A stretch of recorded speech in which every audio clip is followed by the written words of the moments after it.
Hi, I'm Kara, and I have a confession to make. This is very hard for me to talk about. You see, I did a terrible thing, something that almost cost the life of the person I care about the most. My 5-year-old sister disappeared because of me. I beg you not to judge me before you listen to the whole story, though, because it's really not that simple. Let me explain things from the start. My little sister Lana is the only person I have in this world. You might wonder why. Well, the rest of my family is gone. We used to have the most amazing mother, but she passed away. Yeah, that's right. 5 years ago, we lost our mother after Lana was born. Her surgical delivery of Lana had a lot of complications because of a stupid medical error that put her in a coma, and 2 weeks later, death stole her from us. Ever since then, it was just the three of us, Lana, my father, and I. You'd think that after a mom's death, my dad would have taken it upon himself to take care of us. However, my dad is not that type of father. I don't know if I even considered him to be much of a father in the first place. He usually spent most of his time at work and expected mom to do the rest, such as cooking, cleaning, taking care of the kids.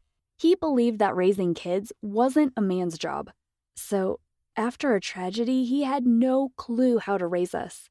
But instead of actually making an effort to try, he married another woman who became our stepmother. Apparently, replacing mom with another woman after 2 years seemed like a great idea to him. My little sister, of course, didn't really get what was happening, so she stayed out of it.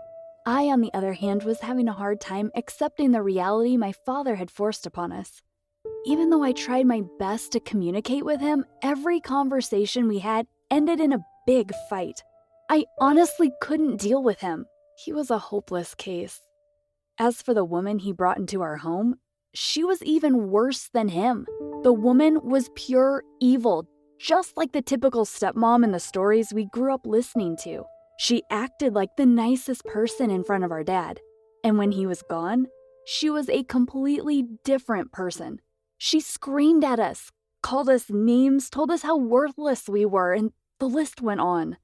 I never took anything she said seriously because her opinion never mattered to me. However, I got really aggressive when she went for my little sister.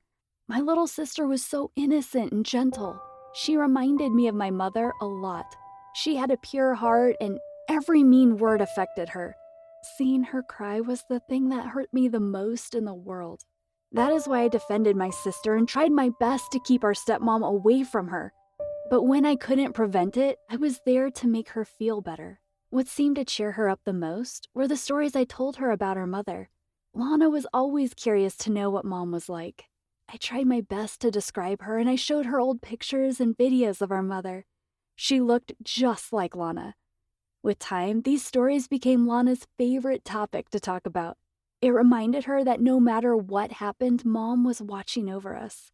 I also told her stories of how one day we would be okay, because we would run off together to the city and do whatever we wanted. I promised her that we'd run off to Disneyland together, and her big eyes sparkled like diamonds. I showed her Disneyland pictures and videos, and I asked her to close her eyes and imagine us there. Little things like these were the only tool I had to cheer up my sister. Seeing her fall asleep with a smile on her face meant the world to me. After I made sure she was asleep, I would hug her and cry silently all night, holding my breath so I wouldn't wake her up. In the mornings, I would always prepare her breakfast, make sure she ate, and walk her to school before I headed to mine. Even though my sister was only 5 years old, she was pretty smart. She kept a smile on her face because she knew that it upset me to see her sad. Deep down, I knew she wasn't happy. Lana deserved a much better life than this. One day, I had to stay late at school. I was trying to finish a project and time flew by. I hated arriving home late because I worried about Lana being alone with my wicked stepmother. And my concerns were legitimate because as soon as I opened the door, I could hear my stepmother yelling at my sister. I stormed into the kitchen and I saw Lana cleaning broken glass off the floor. What the heck? My stepmother noticed my presence, so she quickly began excusing this insanity. She declared, "Your dumb sister dropped her plate and she's cleaning up her mistake." "You monster!" I screamed. How could you ask a child to clean up broken glass? I wanted to kill her. I was fuming inside. I imagined myself dragging her by the hair and kicking her out of our house. I was so angry, I even forgot my little sister was there as I was screaming. And before I knew it, I had grabbed a couple of plates from the table and I smashed them on the floor and said, "No, you clean up after your mistake." I looked to my right and Lana was standing in the corner frightened. My eyes filled with tears when I saw how terrified she was. I would have died 1,000 times before scaring my sister like that. I don't know what had come over me. I grabbed her hand and took her upstairs to our room. Lana was shaking and I was too. This time, I couldn't hold back my tears and wait for her to fall asleep. Instead, I hugged her while crying uncontrollably. Lana held me tight and promised she would fix everything. When Dad came upstairs, I refused to come out of my room, and he was raging. Lana kept asking him to kindly leave me alone, but he wouldn't listen. He continued knocking hard on my door and pushing the handle with all his strength until he cracked the door open. He stormed in aggressively, and even though I was used to it by now, I still felt scared. My little sister hurried to protect me. She knew what was coming next. She cried, "Daddy, no, please," but he ignored her shouts and he went ahead and slapped me really hard. 1, 2, 3 times. My face turned red and swollen, and I tried to hold back my tears. He demanded that I apologize to my stepmother. I yelled, "No way! I would never apologize." I could take the beating as long as I didn't have to apologize to that evil snake. I closed my eyes, expecting another hit, but it never came. When I opened them, Lana was clutching onto his arm with all her strength and crying, "Please, Daddy." He eventually decided to stop and he left the room. I crawled into my bed sobbing. Lana lay beside me. She looked at me with her big eyes, clueless about how to calm me down. But when I relaxed a bit, Lana began telling me tales of how we would run away someday to Disneyland, followed with stories about our mother and the way she watches over us. She was trying to take care of me the way I took care of her. I smiled and held her, and we fell asleep. I woke up the next day feeling sore. I turned over to see Lana, but she wasn't sleeping next to me. I went out of the room to check up on her, but she was nowhere to be found. I started panicking. Where could she be? I stormed into the room I hated the most, and I asked my dad and stepmother where Lana was. They were half asleep and seemed like they couldn't care less, so I kept yelling until I caught their attention.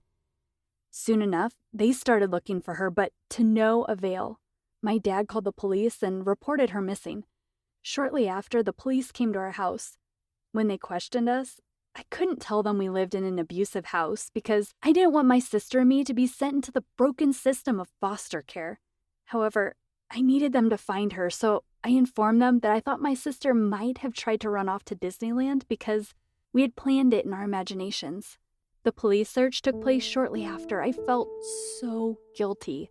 My sister had gone missing because I had glorified the idea of running away.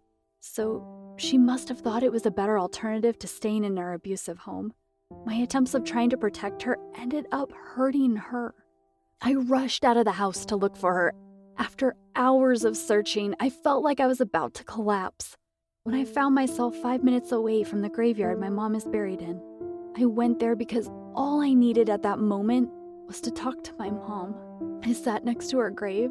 I was sobbing. I told my mom that Lana was missing and I needed her help even though I knew she couldn't really help. My mom was dead. Right at that moment, I felt like I'd lost all hope, but suddenly, out of the corner of my eye, I saw a little girl sitting next to a grave, not that far from where I was sitting. I looked closer. Hang on, was that Lana? I got up and started running towards her. Oh my, yes, it was Lana. She ran toward me, and before I knew it, she was in my arms. It's impossible to put into words how I felt at that moment. "What are you doing here, silly?" I asked her. She then pointed at a grave that seemed to have a similar name to Mom's and said, "I'm visiting Mommy." I smiled. I totally forgot my sister was still learning how to read. "This is not Mom's grave," I told her. I took her hand and showed her where our mom was. Lana let go of my hand and sat beside the grave as she started talking to my mother. The sight was just heartbreaking, and her words broke my heart even more. She began saying that she came all the way from home to ask Mom to watch over me. Better this time because I've been hurting. I guess that my little sister truly believed that our mom could protect us, and maybe she was right. In a way, I felt like Mom helped me find Lana after she went missing. After all, we reunited at the place where she rests, and this made me realize we'll always be safe and happy together. How would you describe your relationship with your sister? Tell us more in the comment section below and post your thoughts about this story. Don't forget to like the video and subscribe to our channel.